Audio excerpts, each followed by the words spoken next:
काली काली महाकाली कालिके परमेश्वरी सर्वानंदकरी देवी नारायणी नमोस्तुते नारायणी नमोस्तुते। जय माँ आदिशक्ति, जय माँ दुर्गा, जय माँ काली।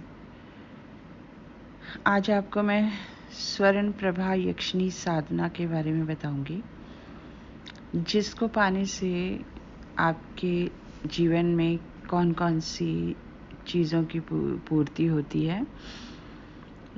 स्वर्ण प्रभा यक्षिणी साधना जो है, जो इसे कोई अच्छे से कर लेता है तो ये हर रोज़ अपने साधक के सिरहाने में 2 तोले स्वर्ण रख कर जाती है।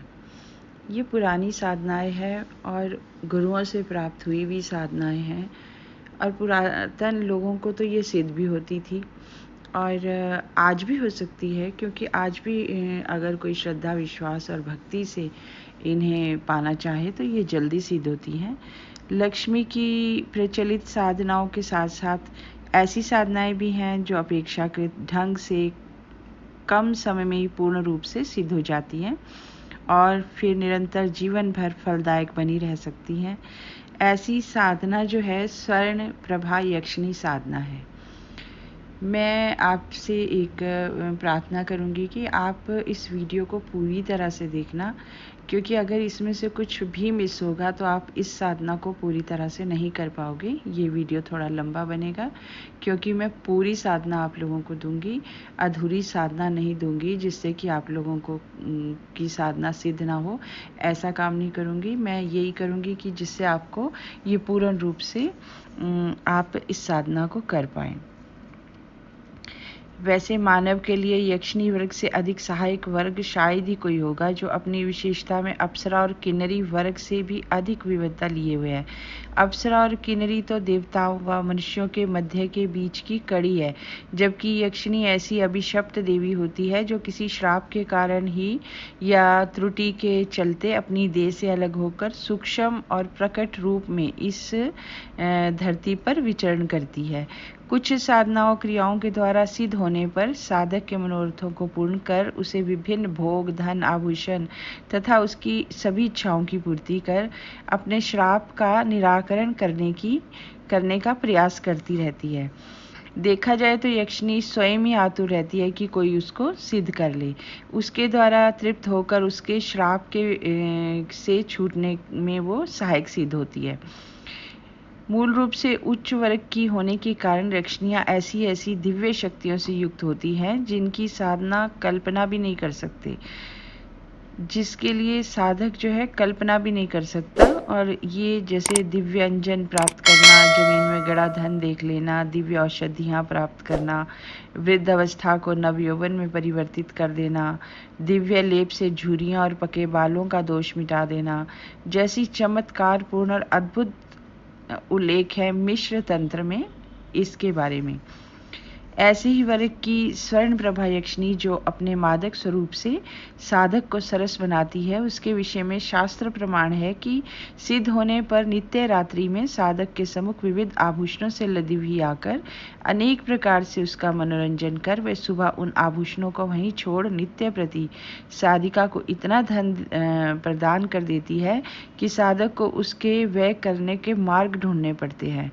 अत्यंत सरस विशाल नैनों वाली इस दिव्य यक्षिणी के सहचर्य में कुछ ऐसी विशेषता है जो अपने अभाव भाव से तन मन को स्पंदित करती है। और इसका जो शास्त्रों में वर्णित है, अभिसारिका नायिका का जीता जागता रूप होती है ये, और यौवन से भरी हुई होती है। अप्सरी और किन्नरी को भी ये मात करने लगती है। जिस साधक ने भी इसकी साधना की है उसे आकस्मिक रूप से धन का लाभ होता है। साधना की दूसरी स्थिति में साधकों को नित्य प्रति अपने सिरहाने स्वर्ण की 2 मुद्राएं पड़ी हुई मिलनी आरंभ हो जाती है और पूर्ण साधक तो नित्य प्रति उसके सहचार्य का सुख अनुभव करता है, जिस प्रकार से कोई गृहस्थ व्यक्ति अपने गृहस्थ सुख का उपभोग करता है।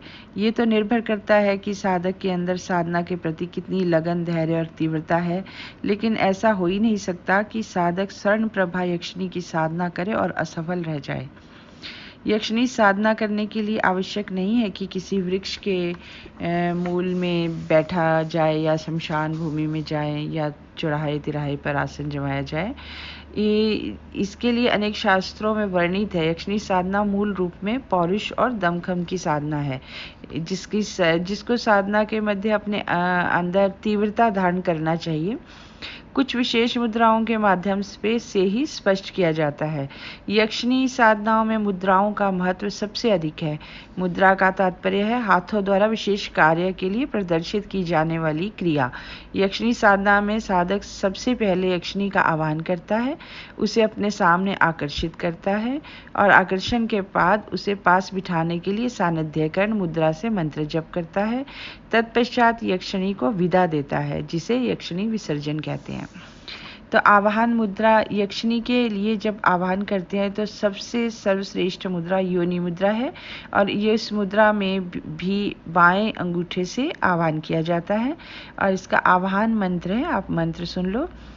ओम ह्रीम आगच्छ स्वर्ण प्रभा यक्षिणी स्वाहा।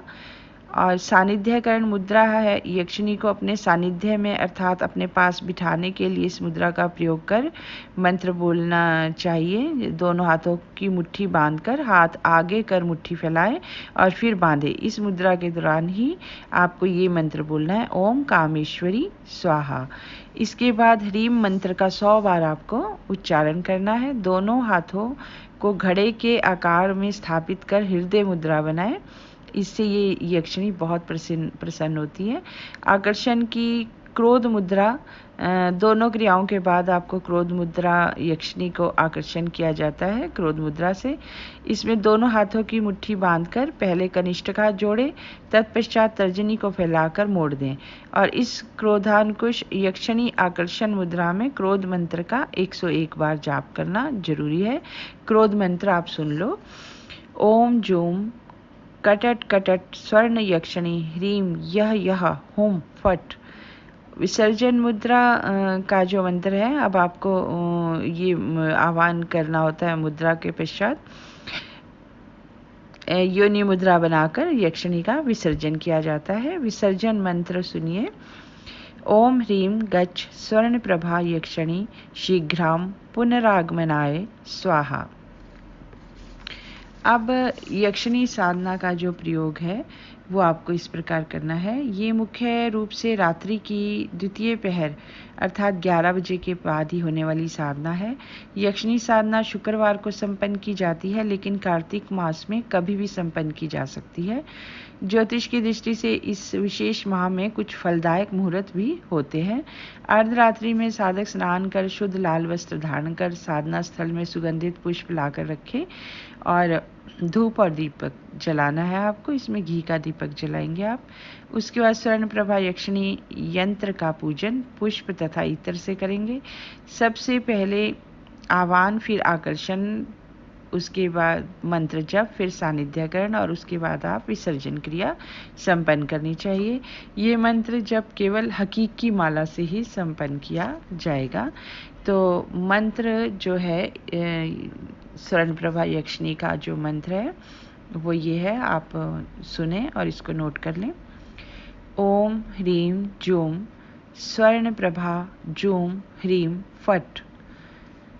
इस मंत्र की आपको 21 माला मंत्र जाप करना है। वैसे तो पूर्ण विधान 51 माला का है, पर मैं आपको 21 माला बता रही हूँ। इसमें साधना के उपरांत यंत्र एवं माला को लाल वस्त्र में बांधकर किसी मंदिर, पवित्र वृक्ष मूल अथवा पवित्र जल प्रवाह में विसर्जित कर देना चाहिए और पीछे मुड़कर नहीं देखना चाहिए, आगे को देखना चाहिए। आगे के दिनों में केवल आपको करमाला से इस मंत्र का जप रोज करमाला से 108 बार करना है। सोना प्रदान करने वाली स्वर्ण प्रभा यक्षिणी साधक को सब प्रकार से सुखी भी करती है। 2 तोला सोना वह प्रति रात्रि प्रदान करती है। तो जो भी ये इस साधना को करना चाहें तो वो कर सकते हैं, क्योंकि मैंने इसमें पूर्ण विधान दिया है। और अगर किसी को कुछ पूछना हो तो मुझसे आप व्हाट्सएप पे बात कर सकते हैं, मैं आपको और भी विस्तार से बता दूंगी। आप सब लोग इसे करें और जिनको धन की कमी है वो ये साधना करने से आपकी धन की कमी पूरी होगी। माता रानी कृपा करें, आपके जीवन में खुशियाँ हो। जय माता दी।